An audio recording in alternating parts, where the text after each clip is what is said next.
Okay, good day, check for weekend class. So, another online lesson. And this is actually our final lesson for this semester. Our topic is about continuation to mathematics as a tool, but more specifically sa finance na ta. So, the mathematics of finance. Okay, so what is this about? I think pretty common na kadungog na mo yan somewhere before interest. Okay, since very common siya, we're talking about money, di mo na mawala si interest. And that is our topic for today, interest, simple and compounding interest. But let's focus more on the simple first. Now, what is simple interest? Simple interest, here is the formula, no? I is equal to PRT. Now, what are these letters, di? I is interest. And then R is rate of interest. So muna siya si percent.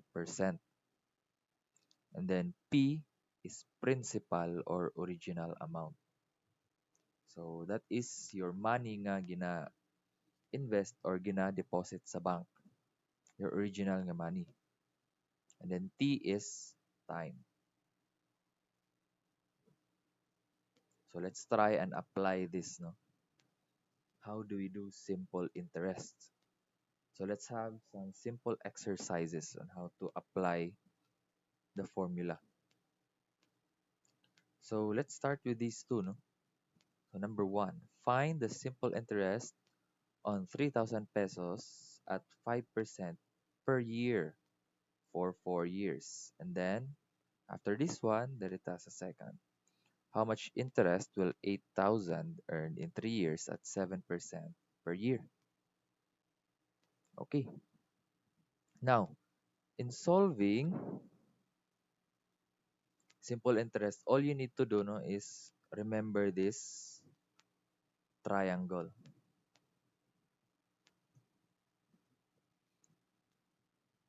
So kanira gid nga triangle. And then all we have to do is tabon-tabon technique lang dayon. Kung unsa atong ginapangita, mao ato ang tabunan. So for example, this one, number one, find the simple interest on 3,000 pesos at 5% per year for 4 years. Now, unsay ginapangita in this problem? It's what? Okay, it's simple interest. So, mo ni siya ang ginapangita. And then, what else? Let's find the other nga given. Now, what is this 3,000 all about? This is your principal. That's your original money. Now, si simple interest, money man sana siya. How do we differentiate si simple interest kang principal? Now, ang dumduman lang ninyo ani is most of the time no si kuan gyud si principal is larger ni interest, no? If natay duha ka sum of money sa atong problem, no? Usually si larger nga money of the two mo na siya si principal, and si smaller nga money is mo na siya si interest. Because the interest, it talks about specific increase. No, that's not your total money actually. No? The total money is called a lump sum. But si specific increase mo na si interest. So gamay ra siya kay specific raman nga increase. Dili gina take account ang original mo nga money. So always remember no, if natay duha ka number maka-encounter ta, si larger nga number is si principal, si smaller nga number is si interest. But however, in this question, kanira man ang number nga given. So we know nga principal ni siya because sa previous pag niya nga statement is find the simple interest man. So sure kita nga si kani nga money is si principal, not the interest. Okay.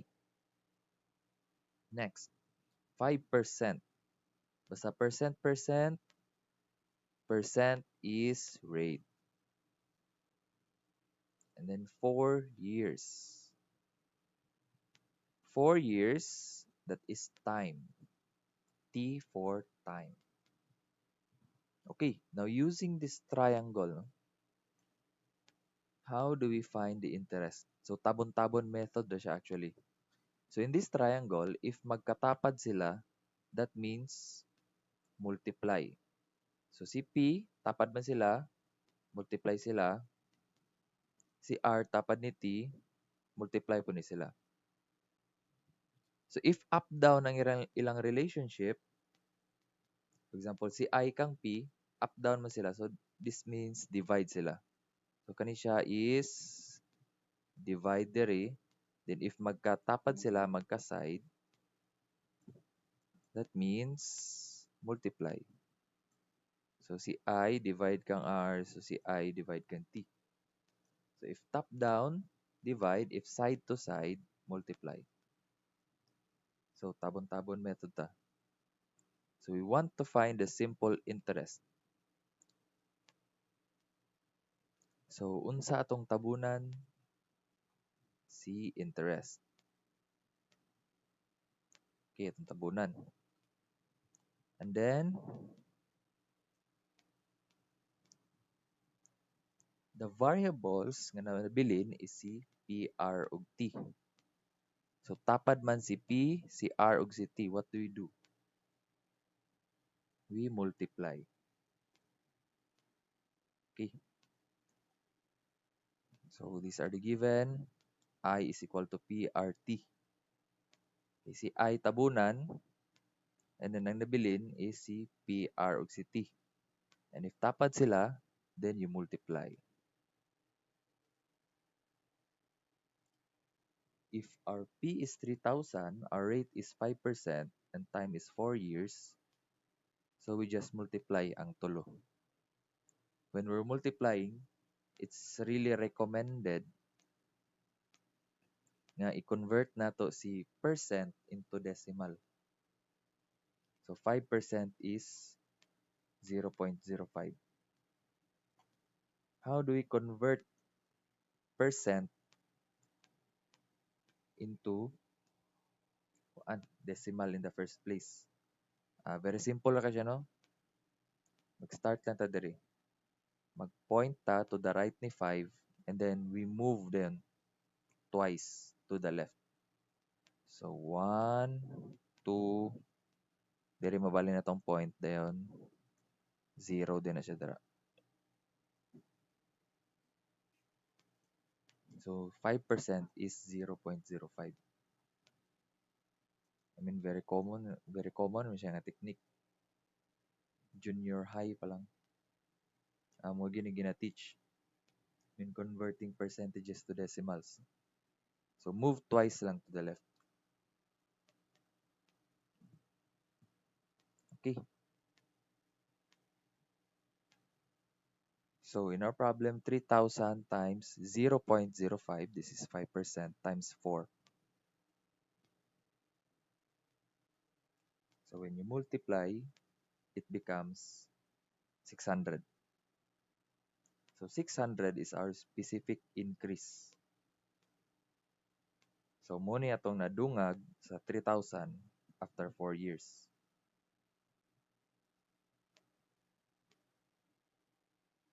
Next.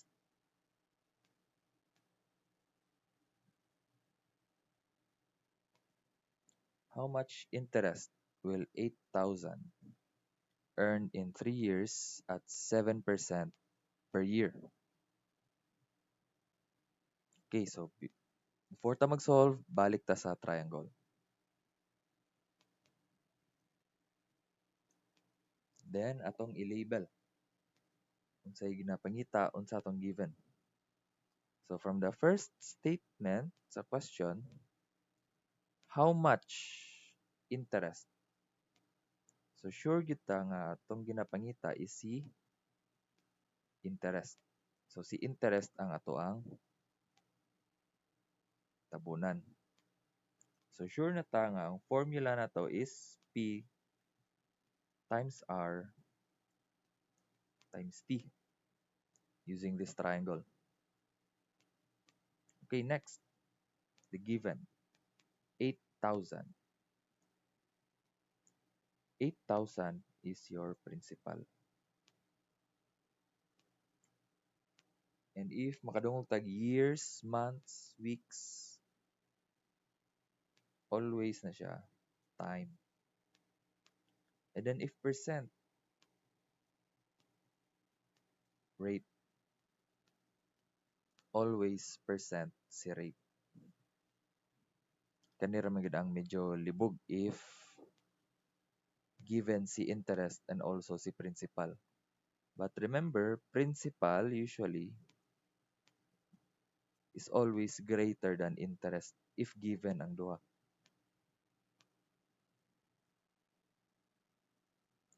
Okay, saan? Nawala ang akong pointer. Nara. Okay. So, from our triangle, tabunan si I. So, our formula in finding I is P times R times T. And our P is 8,000, T is 3, R is 7%. So, multiply lang ang tulo. Then, 7%. How do we convert 7%? Lukso-lukso ra nga method. So, 7, magbutang tag dot to the right, then jump twice. So, diri ma-transfer ato ang dot. So, butang ni tag 0. So, 7% is 0.07.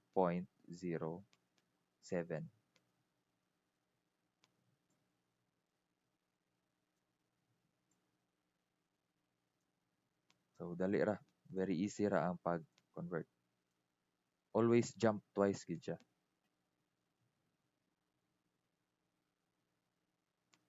So, 8,000 times 0.07 times 3. After multiplying, that becomes 1,680. So, this is your specific increase or your interest. So, if i-compare na to ang duha, si principal and si interest, nakita ginato no nga mas dako gid si principal always kang interest. So P is larger yun ni I. Now, sir, what if atong gusto pangitawon is your total money or your lump sum? So your total, let's just say A lang dire. That is just equal to your interest plus imong principal. If imong original nga money is 8,000, then after 3 years, nadungagan siya 1,680, your total money would be 1,680 after 3 years. Ay, 9,680 after 3 years.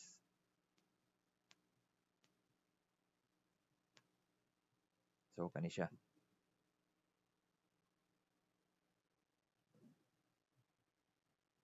Okay, let's have another exercise. What if dili si interest ang ginapangita?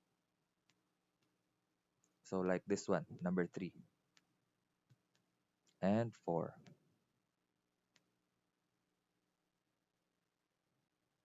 So, let's transfer number 3 first sa mas cleaner nga slide. So, how long will it take for 5,000 to earn 1,000 at a rate of 4% per year. So, duha na ka money ang given. And then, next, unsay ginapangita di ay ani in the first place. So, balik na sa ta sa triangle. Tabon-tabon method. So, the first statement, nakaingon siya, how long? When makadungog tag how long, that is time. It tells us, no, unsa kadugay. So, if unsa siya kadugay, that is time. So, if atong ginapangita is time, ato lang tabunan si time sa atong triangle. Now, what would be the formula na? That is I over P times R. So, na-change siya. So, if atong ginapangita is time, our formula to find time is I over P times R. Okay, next. Natay duha ka money nga given. 5,000 and 1,000. How do we determine aha ani si principal ug aha si interest or our specific increase? So to determine between the two, just have to remember that principal is always larger ni interest. So if we compare the two, aha may mas dako, 5,000 or 1,000? Okay, dako si 5,000. So this will be your principal and si smaller would be your interest. And then lastly, 4%. If percent, always rate yun na siya.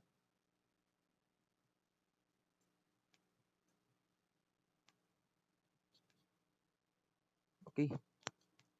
Nakita na natong given, nakita na nato tong formula na gamiton. All we need to do is calculate na lang. So T is equal to I over P times R.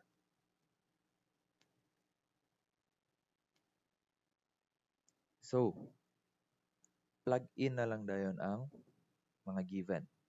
So, I that is 1,000. So, butang na to siya sa babaw. Over P times R. P is 5,000. Butang sa ubos. R is 4%. So, how do we convert 4% into decimal? So, we write 4. Butang tag dot sa right. Mo jump lang din tag twice to the left. So, 1, 2, diri atong 0, and that 0. So 4% is equal to 0.04. So this one. So 1,000 over 5,000 times 0.04. So if i-divide nato silang dua, not dua, i-divide si 1,000 kang 5,000 times 0.04, our result would be 5. So 5 what? Unsa din siya nga 5? That is 5 years. Usually, if maka-encounter ta, atong I is whole number, years na siya. So, if whole, if our answer sa atong time, dapat na din siya, di na siya I, dapat T na siya. So, if our answer is whole numbers, it talks about years na siya. However, if ang answer nato when we're computing for time, ang nahatag sa to is fraction,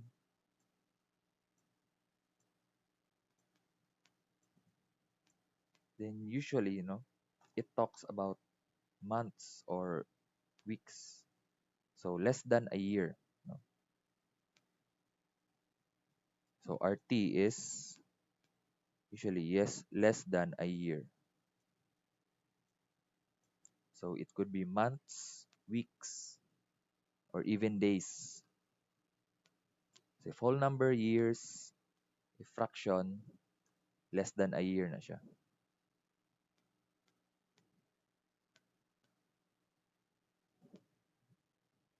Okay, next problem. How about this one? At what rate of interest, at what rate of interest will 12,000 earn 3,600 in 3 years? So how do we solve this one? So balik ta sa triangle. And then let's reread the question and find the given. So unsa ang ginapangita? So let's reread again. At what rate of interest? Rate of interest.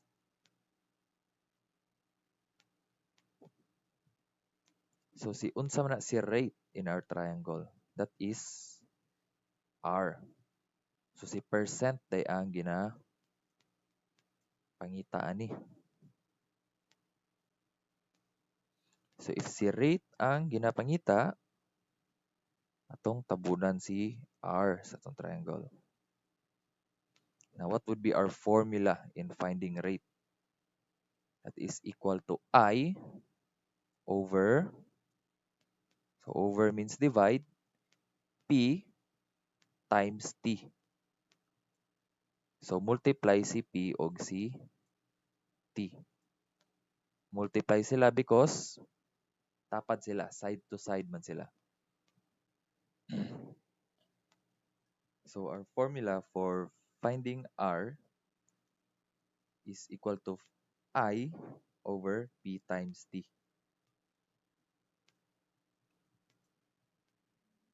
Next, what are the other given? Sa may ubang given nato diri. So natay duha ka money na sad. So how do we determine aha si principal o aha si interest? So you just have to remember, principal is always bigger than interest. So between the two, 12,000 and 3,600, si 12,000 gyud ang larger between the two. So that would be your principal, and si 3,600 would be your interest. Next, 3 years. Years, that is time. Okay, given na tanan. So all we need to do is input na lang sa formula and then if natay calculator, no, hit equal sign. So R is equal to I over P times T. So our rate would be CI, that is 3,600. So sa babaw siya. Over principal P, 12,000 times time, 3 years or 3. So once may input sa calculator, hit equal sign, our result should be 1 over 10. Now what is 1 over 10 di ay? That is equal to 0.1. Now how do we convert 0.1 into percent?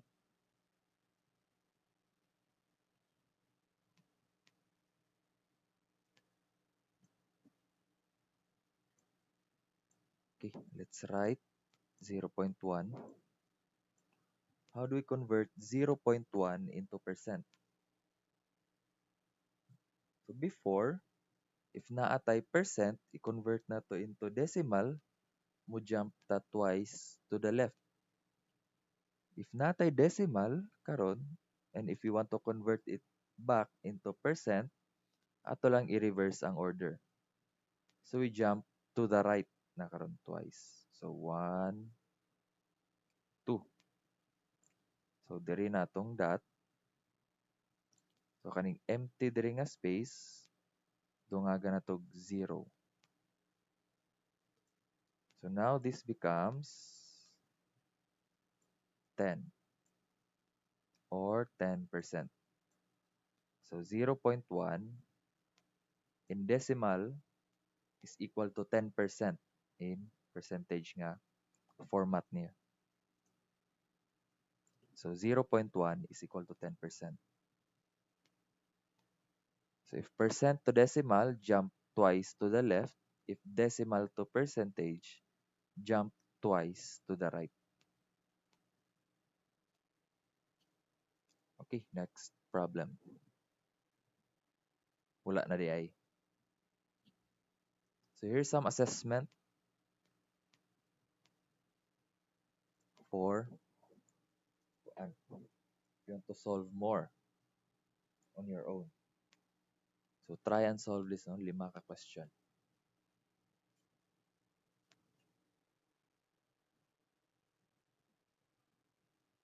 Next. So we're now done. We're now done with simple interest.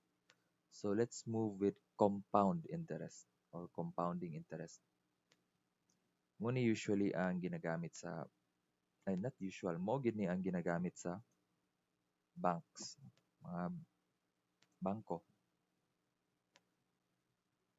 when we're depositing our money. Now, why do you use compound interest? So, tanaw na to ang chart, no? Dire, compare na to si simple interest and compound. So, now you know, no? Just by looking. Very good gid si compound. Kay over time, mas dako ang increase niya as compared kang simple interest na which is constant lang yun ang increase niya. Kay ga-base raman siya sa imong original nga principal. Dili niya gina-take account ang sum nga money after nag-increase siya.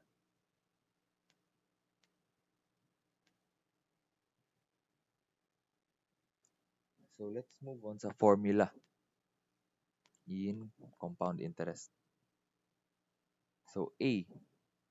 A means amount. So this is the same sa katong kang interest before. So A, this is equal. Si A, this is just equal ni original money nimo plus your specific increase or si interest. So same rin siya sa simple interest. Kani si A. Your total amount after some time. P is principal, your original money. And then multiplied by 1 plus R over N, where R is your rate and N is number of times your interest is compounded per year. So, kapila siya mag-increase per year to the power of N times T. So, si T, nabutang na siya sa exponent nga side instead of multiply lang nga normal.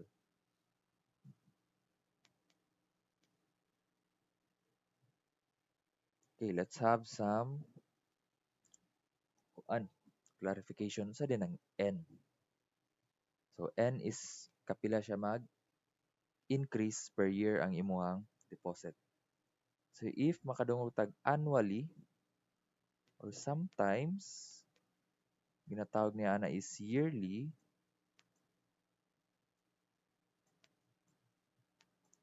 our N would be equal to 1. So, it means kaisa ra mag-increase imong deposit or imong money per year.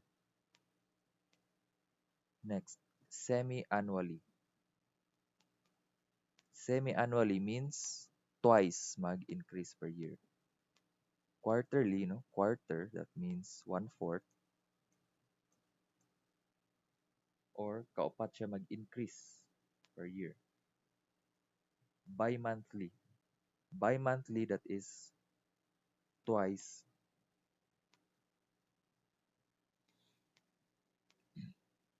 Six, n is equal to 6.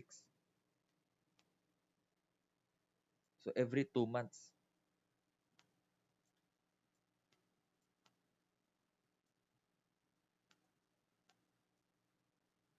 So bi-monthly is every 2 months na siya mag-increase. And then monthly is 12. So nganong 6 o 12 man eh. Bi-monthly, nganong 6 siya because in a year there are 12 months. And if only mag-increase lang ta every other month, so 6 gid siya. And then monthly, since there are 12 months in a year, so n is 12.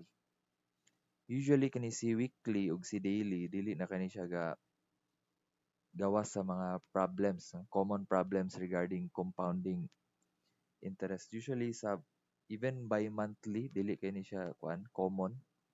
Very seldom lang. Usually annually, semi-annually, quarterly and monthly ra gyud ang gagawas. Wala kayo bi-monthly, weekly and daily nga problems. So let's focus more on these four lang. So si annually, semi-annually, quarterly, and then monthly.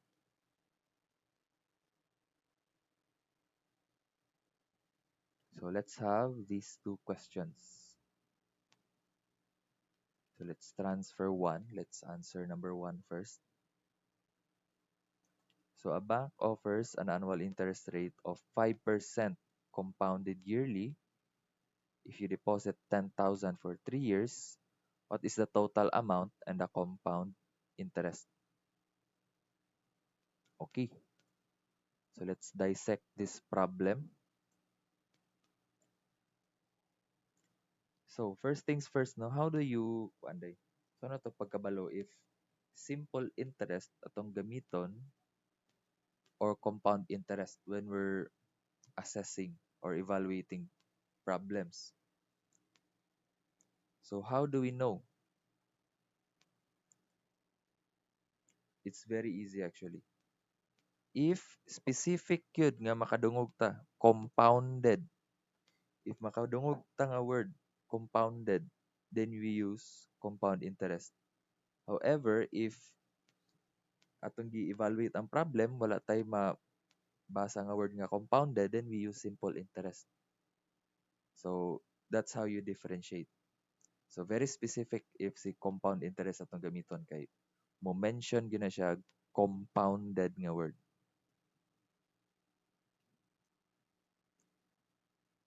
Okay. So, atong nakita ang formula niya. Dere. So, our total amount is equal to P times 1 plus R over N to the power of NT. Can actually use some kind of triangle to represent this one. Where A is nasa babaw, P would be here, and the rest kani siya, ato lang siyang tawagon as Z for example. This total kani. Can actually use triangle gyapon nga method. Because usually when we're talking about compound nga problem, usually ang ginapangita gyud is si A imong total money or sometimes kani si P principal. Wala na problems usually nga ginapangita pila si time or si rate because if i-dissect ni using algebra, pagpangita si rate o si time, medyo lisod pa gyud no. Na logarithm na siya. So kote kayo. So kanira gyud usually ang questions. Kanira gyud usually ang variables nga ginapangita si A ug si P. So that's why no, pwede ra ta ni mag-group si 1 plus R over N to the power of N over T as magsamot isa lang no para magamit nato balik atong triangle. So kani all we need to do is kuan lang all we need to remember is kani si 1 plus r over n to the power of nt, pwede na to siya mag-group as z para magamit na to atong formula or our triangle method. Same as before. Okay, let's reassess our problem para makita na to atong given and unsay ginapangita in the first place. So a bank offers an annual interest rate of 5%. So unsa ito si percent? That is your rate. Compounded yearly. Kani si compounded, if makadungog tag compounded and then na siya tapad nga time, that is n. Compounded time, that is n. If time lang a normal, like this one, 3 years, that is just time. However, if compounded tapad time, that is n. Compounded yearly. So this one, compounded yearly, pila atong n in that case. Kapila siya mag-increase per year. That is just 1. Yearly is 1 or annually. Both are the same. So our n here is 1. If you deposit 10,000 pesos for 3 years, what is the total amount and the compound interest? So, kani. What is 10,000? That is your principal. Now, si A, that is also money gyapon, no? How do we differentiate now when we're reading problem, especially if duha ka money ang mugawas? How do we differentiate from principal kang A or your total money? All you need to remember is si total money is greater than your principal. If maka-encounter tag duha ka money, si larger nga money is always si total na to nga money or si A. Then si smaller, that would be your original money or principal. Okay, so 10,000 is principal for 3 years. So this is your time. So what is the total amount and the compound interest? So sure kita nga si 10,000 is P because what is the total amount? Total amount, that is A.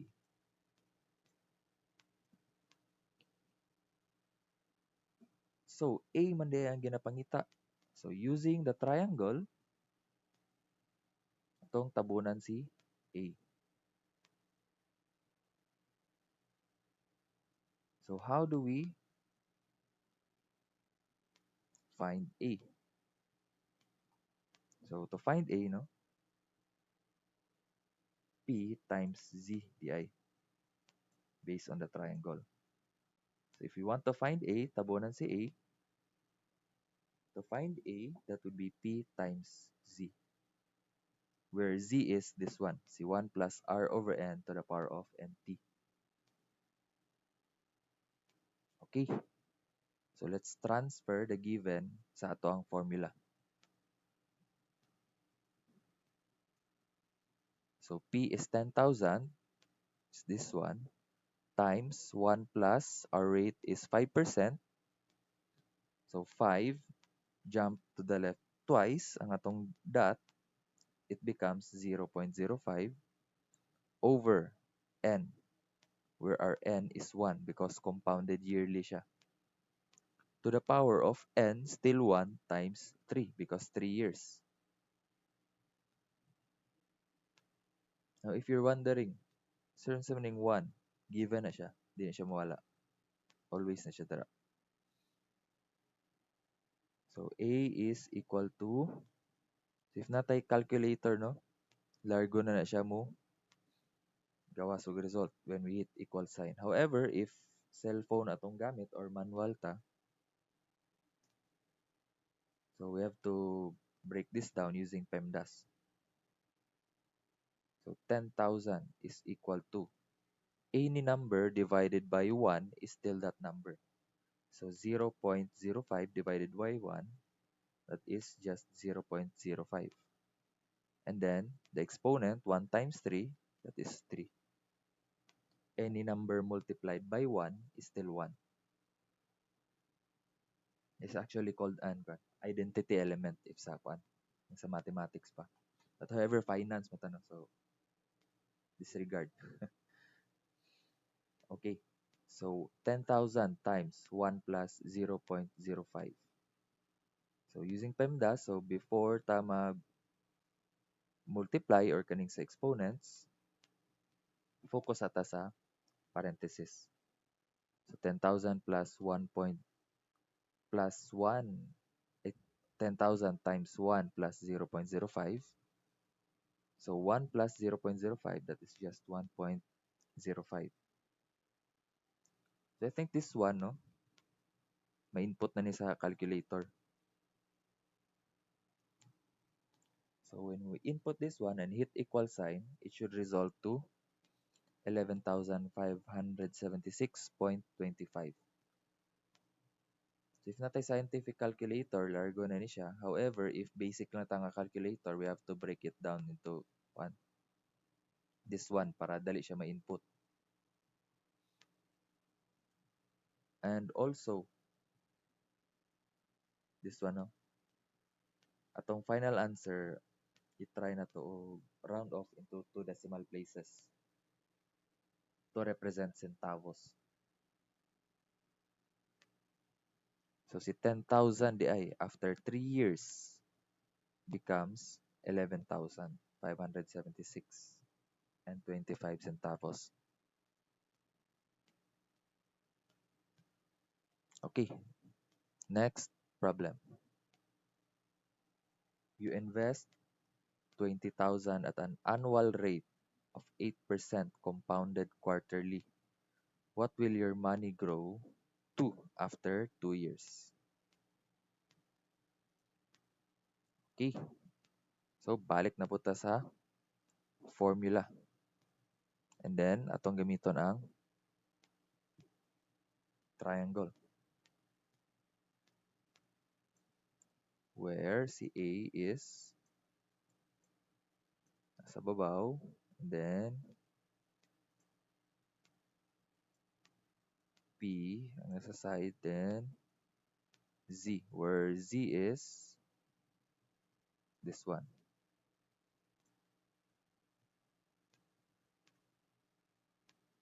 So, naka-group na siya as 1.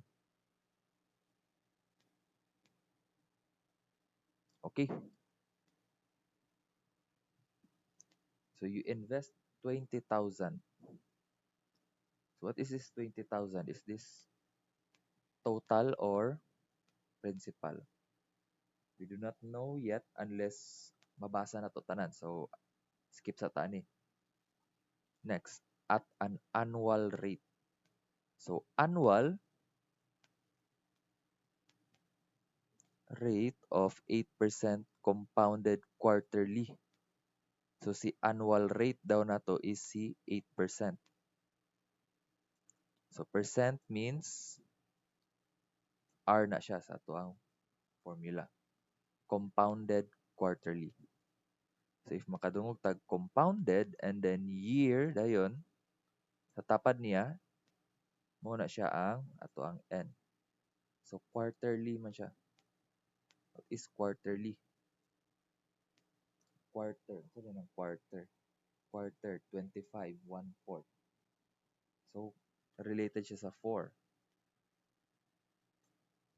Because quarterly means also nga kaupat na siya mag-increase sa isa ka tuig. So when you hear quarter, no, you think of 4 or 1/4. 1/4 siya dere based sa tong formula kaya naman siya sa ilalom.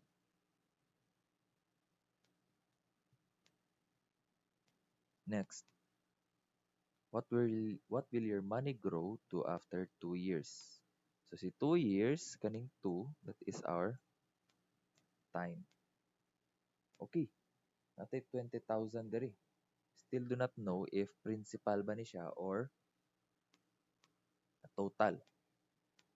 Now, what will your money grow to? How do we interpret this one, day? So since nag-ingom siya, no? What will your money grow to? So, you can expect nga ang ginapangita ani is total nga money after some time. So, this should be your A. So, if ang context is relating siya sa money nimo after some time, that is your A or your total amount. So, if this is A, surely this 20,000 is our P.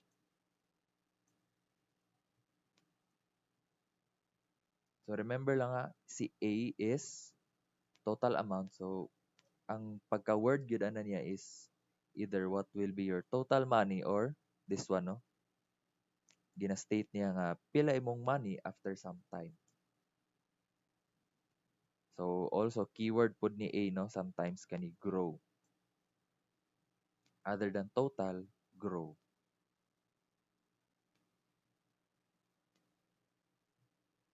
So nakita na nato tanan ang variables. So all we need to do is input na lang dayon.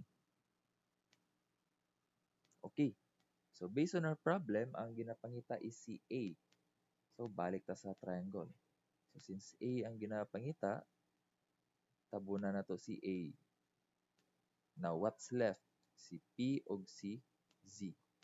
Since tapad man sila side to side, that means we multiply. So P times Z. So P times 1 plus R over N to the power of NT. So if we transfer our variables in our formula, it should look like this. So P, that is 20,000,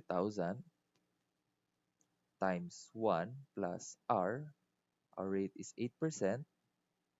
So si 8% to get its decimal form, mo jump lang ta 2 places to the left. So if this is our dot here, so 1, 2, dot then. So this is 0, 0. So 8% is 0.08 over 4. N is equal to 4. So over 4 siya. To the power of 4 times 2 because NT man siya. N is 4, T is 2 years or 2. So if natay scientific calculator, in this one, hit equal sign, largo na ta. However, if basic calculator itong gamit, we have to break it down a bit using PEMDAS para ma-input siya. Now, very hassle kani siya, no, if manual atong pag-compute ani, especially kanino, to the power of 8. So, ika-8 pa ni nato siya multiply by itself. So, it's much better. And actually, I highly recommend nga calculator na lang yun kay mas kuan po dihang answer, mas accurate. So 0.08 divided by 4, that is 0.02. So basically si 8 na divide lang siya og 4. And then to the power of 8 because 4 times 2. Then next, using PEMDAS, add ang sa parenthesis, it should become 1.02. So this one, mas limpyo na siya. Wala na siya fractions. Only multiplication and exponents are left, so we can input this easily in our calculators. And it should result 23,438.18. So again, when we're when we hit equal sign, so i-try gyud nato in the end nga duha atong decimal places if more than 2 ang given nato nga answer. So atong i-round off because these 2 decimal places represent centavos.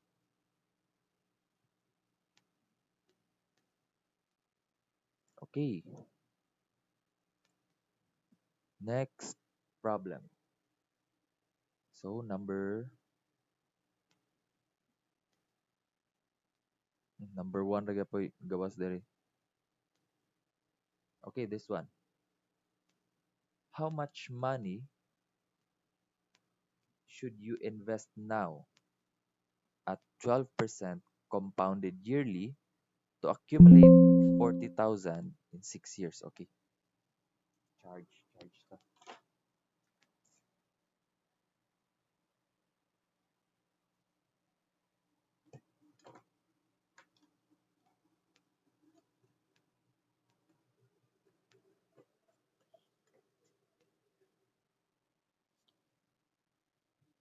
Okay. So let's break down our problems. What is the given? Unsa atong ginapangita? So ibalik na sa nato og input this. Atong original nga formula. Okay, let's reread and assess. How much money should you invest now at 12% compounded yearly? If natay percent, it means R. Compounded yearly. So, if natay word nga compounded, nataparan siya time, that means N na siya sa ato ang equation. Yearly. Now, what is yearly? That is equal to 1. Compounded yearly means kaisa lang sa isa ka tuig mag-increase ang atong money. To accumulate 40,000. Okay, we still do not know yet if principal ba ni siya or ato ang total amount, which is si A. So, skip sa tani. In 6 years. So, this should be your time. Kay years naman siya, wala siya katapad nga word nga compounded. So, this is T. Okay. Now, how do we determine if si 40,000 is your principal, your original money, or si total amount? So, reread na po ta sa problema. Sa question. How much money should you invest now? So, kani ato ni siyang circlean. If makadungog tag, keyword na to, invest now. Invest now. Or kaning si now lang yun. Now, if when we read the problem and mabasa nato nga ga-relate siya sa present,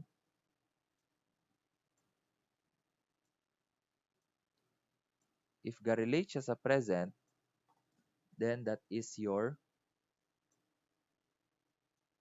principal. If mabasa na to ang problem, ga-relate siya sa present, then that means that is your principal.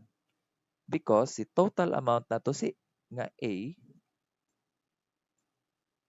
that is our future nga amount man siya.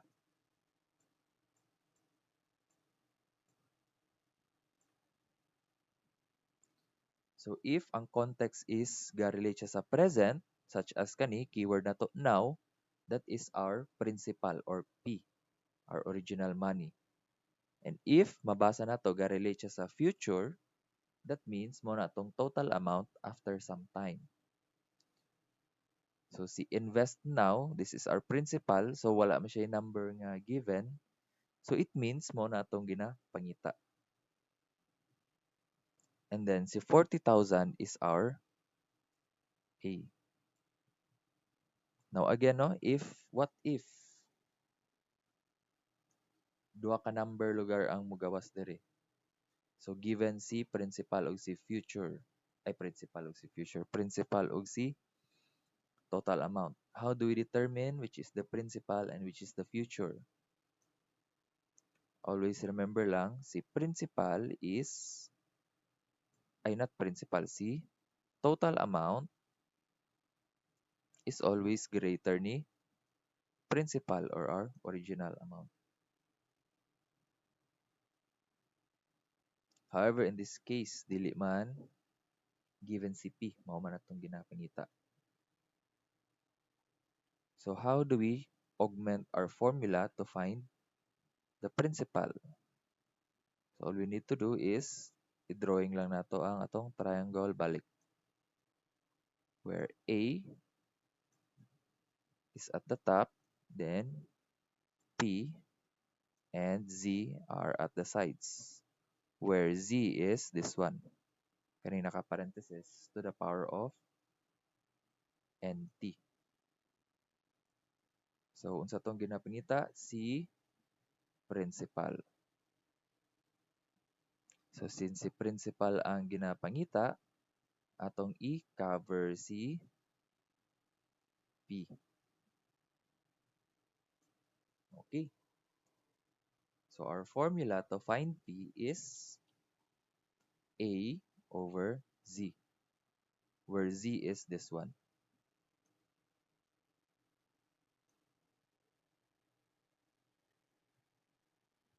So, principal is equal to A over 1 plus R over N to the power of NT. So, if we input our given to our formula, it should look something like this, where A, that is 40,000, over 1 plus 0.12, that is the 12%. How do we convert 12% into decimal? So we jump twice. So 12 na ang dot dire. So 1, 2. So dire na din ang dot niya. Or that is equal to 0.12. This one. So to the power of 1 times 6. Now, if natay scientific calculator, matik na ni siya mo gawas. However, if basic calculator lang or cellphone, so we have to break this down a bit using PEMDAS. Now again, no, I do not really recommend solving this by hand because exponents, no, kuti kay siya. Especially if very large na nga numbers. So at best, no, ato lang siya i-break down nga makaya na sa to ang calculator nga we currently have. Okay, so let's break this down using PEMDAS for those nga walay scientific calculators. So 1 plus 0.12 over 1. So any number divided by 1, that is the same rang number. So 0.12 to the power of 1 times 6. 1 times 6 is just equal to 6. Next, 40,000 over 1 plus 0.12, that is just 1.12 to the power of 6. Now, if in aninang form, I think kaya na ni sa tong calculators actually, even sa phones. So, pwede na siya ma-input. So, if we hit equal sign in our calculator, it should equal to something like this. So, 20,265.24 or 24 centavos. Now, after hitting equal sign, if more than 2 ang ato ang decimal places, so try and kuan lang, round off to 2 decimal places because these 2 decimal places represent centavos.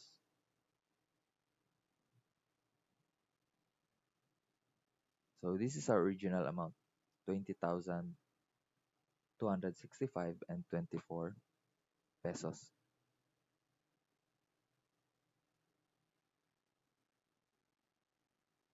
Okay, another problem. How much should you invest now at 10% compounded yearly so that it becomes 26,620 in 5 years? Okay, let's break down the problem.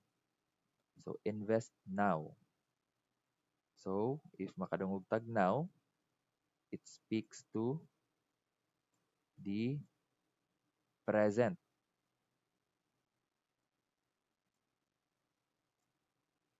So if present siya, that means this is P, principal amount or original money na to. So P for present. Next, 10% compounded yearly. So say 10%, that's our rate. Then compounded yearly. If makabasa tag compounded, nataparan siya time, then that means that is our N in our formula. Now, yearly. So, yearly is equal to 1 because kaisa ra siya mag-increase sa isa ka year. So that it becomes 26,620.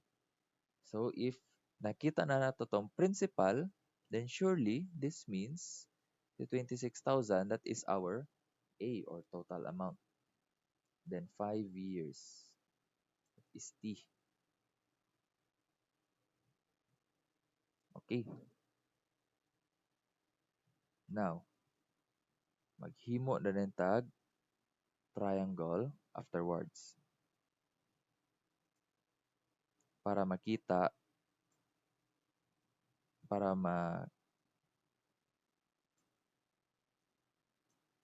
makahimo tag formula.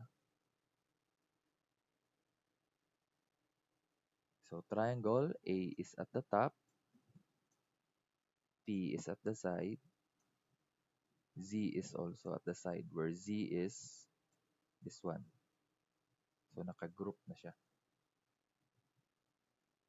So, in this problem, asa man itong ginapangita? Si principal or si amount? So, it's principal. Since now man. Principal. This one. Because kanira man ang walay given nga number.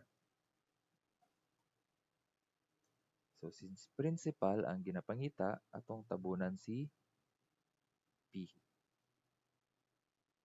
So, using the triangle, to find P is just equal to A over Z, where Z is equal to this one, this group. Okay? So, P is equal to A over 1 plus R over N to the power of NT. So, if we input our given values, so A is 26,620. So, 1 plus our rate is 10%.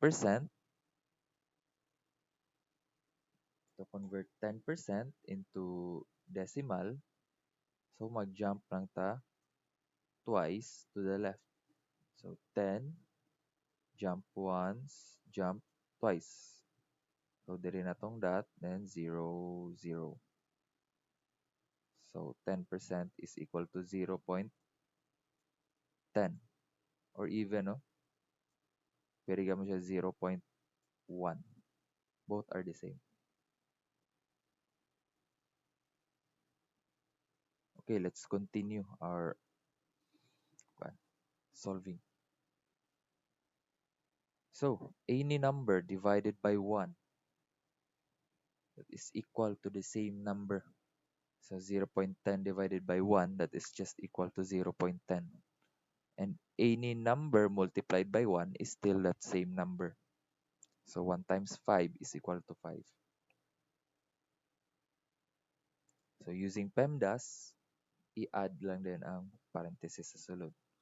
1 plus 0.10, that is just 1.10. Now, this one, if maabot na ta diri nga stage or part sa atong solving, we can just input this easily in our calculators now.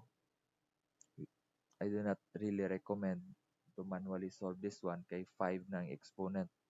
So, i-multiply pa si 1.10 ka 5 lugar. And then mo na imong i-divide kang 26,000. So, kote na kayo. So, calculator na lang. So, this should be equal to 16,528.92.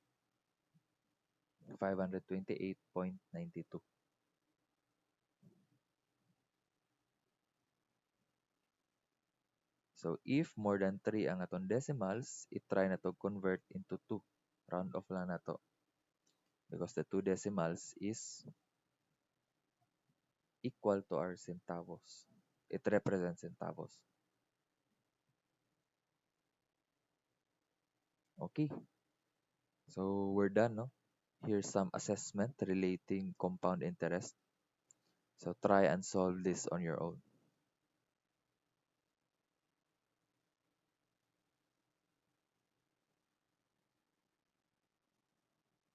I guess that's it.